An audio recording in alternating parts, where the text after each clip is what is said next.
तो आज की सुबह की शुरुआत मैं राधा रानी के मंदिर की परिक्रमा से करने जा रहा हूँ। ये वही जगह है जहाँ से राधा रानी के मंदिर का परिक्रमा प्रारंभ होता है। आप इधर साइड से जाएंगे तो ये मंदिर से डायरेक्ट मंदिर जाने का रास्ता है, और आपको अगर परिक्रमा करना है तो परिक्रमा के लिए आपको लेफ़्ट रास्ता चुन के परिक्रमा मार्ग पे जाना पड़ेगा। तो चलिए वीडियो को स्टार्ट करते हैं और परिक्रमा प्रारंभ करते हैं। वैसे तो आप किसी भी मंदिर का परिक्रमा कर सकते हैं, पर परिक्रमा तभी पूरी मानी जाती है कि जब आप प्रारंभिक मार्ग से चलते हैं, जिस रास्ते से, उसी रास्ते से आप परिक्रमा पूरी करके उसी रास्ते पे आके पुण्य विराम लेते हैं, तभी परिक्रमा मानी जाती है, सफल होती है। चलिए राधा रानी के मंदिर का परिक्रमा प्रारंभ करते हैं और आने वाले मार्ग में सभी मंदिरों का और सभी तीर्थ स्थलों का मैं आपको दर्शन कराता हूँ। जब नंद बाबा कंस की आतंक से परेशान होकर गोकुल छोड़कर यहाँ नंद गांव में आकर बस गए, तब ब्रजबान जी उनके परम मित्र उनकी याद में परेशान रहते थे। तो फिर वह रावल गांव छोड़कर यहाँ ब्रह्म पर्वत पर आके, वो भी बरसाना नगरी बसाकर यहाँ पे रहने लगे।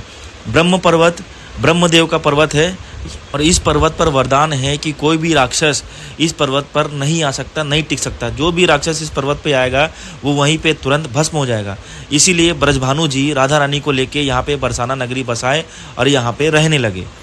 और यही वो क्षेत्र है जहाँ पे राधा रानी कृष्ण जी अपनी सखियों के साथ, सखाओं के साथ खेला कूदा करते थे। यही वो क्षेत्र है जहाँ पे राधा रानी अपनी मटकी पे माखन लेके जाया करती थी और कृष्ण जी पत्थर से मटकी फोड़ देते थे। यही वो क्षेत्र है जहाँ पे कृष्ण जी राधा रानी से कर वसूली किया करते थे। यही वो क्षेत्र है जहाँ पे कृष्ण जी राधा रानी के साथ, सखियों के साथ मिलकर रासलीलाएं करते थे। यही वो क्षेत्र है जहाँ के राजा श्री ब्रजभानु जी हुआ करते थे। यही वो क्षेत्र है जहाँ की रानी श्री लाडली जी राधा रानी हुआ करती थी। यही वो क्षेत्र है जहाँ पे ऋषि दुर्वासा ने राधा रानी को सदैव किशोरी जी रहने का वरदान दिया था। और यही वो क्षेत्र है जहाँ पे कृष्ण जी, राधा रानी और उनकी सभी सखा सखियाँ मिल के बाल लीलाएं की थी। तो चलिए आज मैं आपको सभी स्थानों के दर्शन कराता हूँ।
स्थान इस जगह से परिक्रमा के दो मार्ग है, एक तो बड़ी परिक्रमा मार्ग और एक छोटी परिक्रमा मार्ग। अगर आप लेफ्ट साइड जाएंगे तो बड़ी परिक्रमा मार्ग है, और इस बोर्ड के सीधा अगर आप जाएंगे राइट साइड से तो वो छोटी परिक्रमा मार्ग है। और जितने भी साखरी खोर हैं, गैवर वन है, विलासगढ़ है, जितने भी तीर्थ स्थल है वो इस छोटी परिक्रमा के मार्ग में है। और बड़ी परिक्रमा के मार्ग में लाडली जी की जो प्यारी सखी चित्रा सखी, उनका घर है, उनका गांव है चिकसौली गांव। तो हम अभी छोटी परिक्रमा मार्ग से चलेंगे, पर पहले चित्रा सखी के गांव, चित्रा सखी के घर से मिलकर उनका दर्शन करके आते हैं। उसके बाद फिर हम ये छोटी परिक्रमा मार्ग से सीधा आगे जाएंगे और आपको विभिन्न जितने भी तीर्थ स्थल हैं, जितने भी मंदिर हैं, उसके दर्शन कराएंगे।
तो आ गए हम लाडली जी के जो सबसे प्यारी सखी थी चित्रा सखी, उनके घर पे, उनके गांव में। तो देखिए ये है चित्रा सखी जी का मंदिर। अंदर चल के मैं आपको दिखाता हूँ। काफ़ी सुंदर, साफ और अच्छा मंदिर है। चित्रा सखी श्री जी जो हमारी लाडली जी हैं, उनके साथ खेला करती थी, उनके साथ रहा करती थी। तो चित्रा सखी हमारी लाडली जी की सबसे प्यारी सखी थी, जिनका घर, जिनका गांव मैं अभी आपको दर्शन करा रहा हूँ। इस मंदिर में, चित्रा सखी जी के इस मंदिर में ऐसे कई पेड़ हैं जो कई वर्ष पुराने हैं। कृष्ण जी, राधा रानी जी के बाल लीलाओं के समय के पेड़ हैं, वृक्ष हैं। तो चलिए मैं आज आपको उस वृक्षों के भी दर्शन कराता हूँ। देखिए यही वो पेड़ है जो कई वर्ष पुराने पेड़ है। आज हमारी पीढ़ी, हमारी जनरेशन में भी ये पेड़ मौजूद है और मैं अपने आँखों से, अपने नेत्रों से इस पेड़ का दर्शन कर रहा हूँ।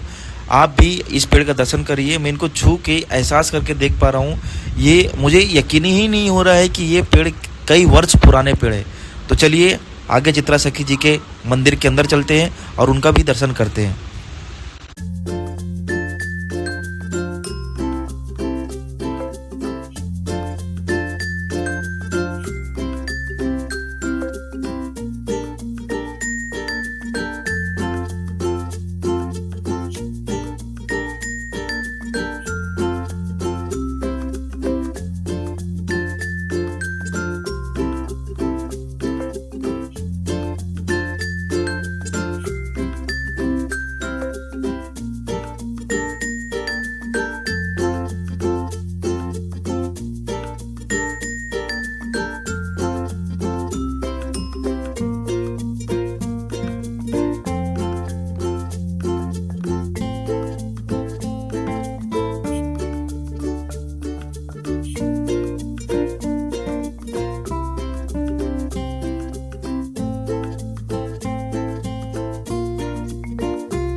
तो आ गया हूँ मैं उसी जगह पे, उसी मार्ग पे।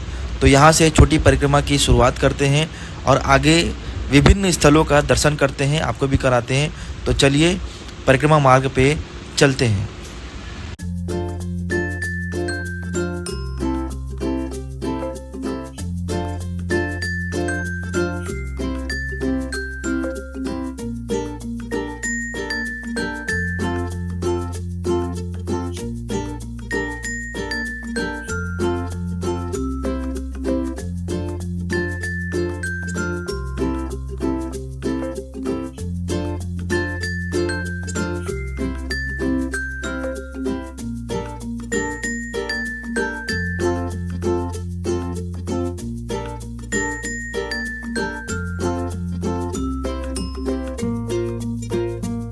तो मार्ग में यह प्राचीन शीतला माता का मंदिर है, प्राचीन मंदिर है। तो चलिए माता शीतला का भी दर्शन करते हुए आपको भी मैं दर्शन कराता हूँ, करते हुए मार्ग में आगे बढ़ते हैं।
तो अब हम आ गए हैं साखरी खोर। ये वही स्थान है जहाँ पे राधा रानी अपनी सखियों के साथ मिलके, ललिता, विशाखा, चित्रा सखी सबके साथ मिलके सर पे माखन की मटकी ले जाया करती थी कंस को कर देने के लिए। और यहीं पे कृष्ण जी छुप छुप के पत्थर से उन मटकियों को फोड़ दिया करते थे। तब राधा रानी कृष्ण जी से परेशान होकर एक दिन छड़ी से कृष्ण जी को मारने के लिए दौड़ाई। तब कृष्ण जी आनन फानन पे अपने स्थान से इस पत्थर पर कूद गए।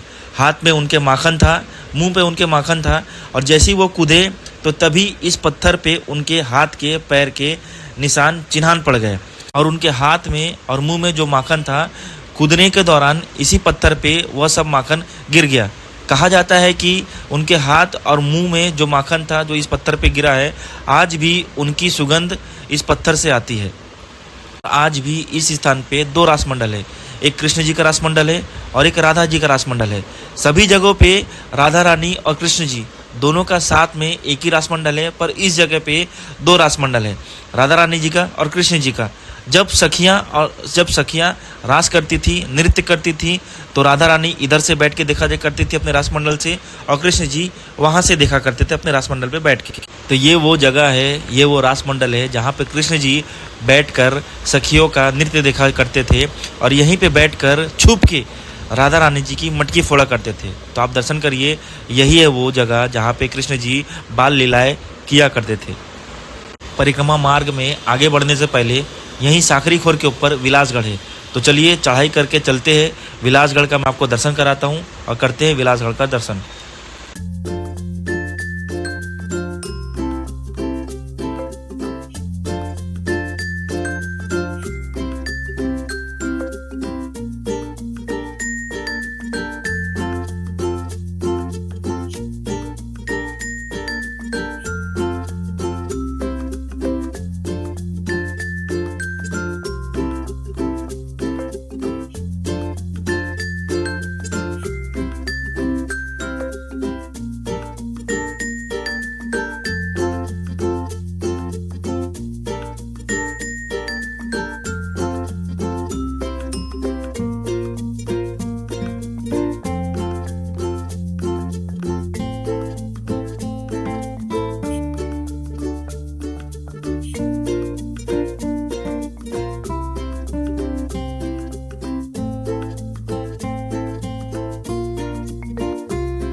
अब आ गया हूँ मैं विलासगढ़ पे।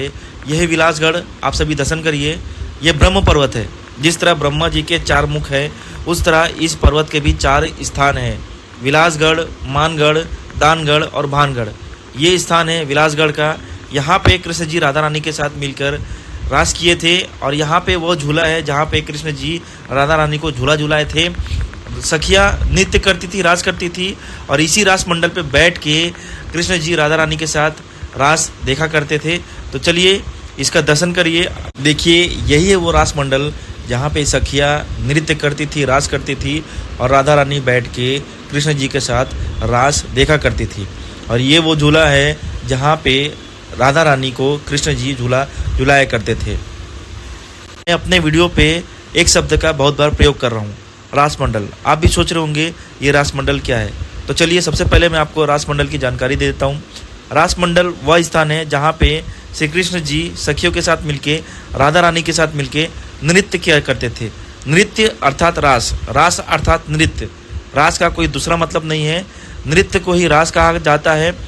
तो कृष्ण जी राधा रानी के साथ मिलके, सखियों के साथ मिलके रास करा करते थे, तो उसी को रास मंडल कहा जाता है। और रास मंडल पे स्थान होता है जहाँ पे राधा रानी रानी के स्वरूप में और कृष्ण जी राजा के स्वरूप में बैठते हैं।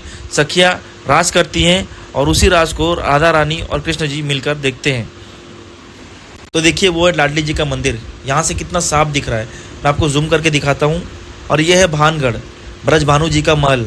तो परिक्रमा में आगे बढ़ते हैं। आगे और भी तीर्थस्थल है, मंदिर है, मैं सभी का आपको दर्शन कराता हूँ। तो चलते हैं नीचे।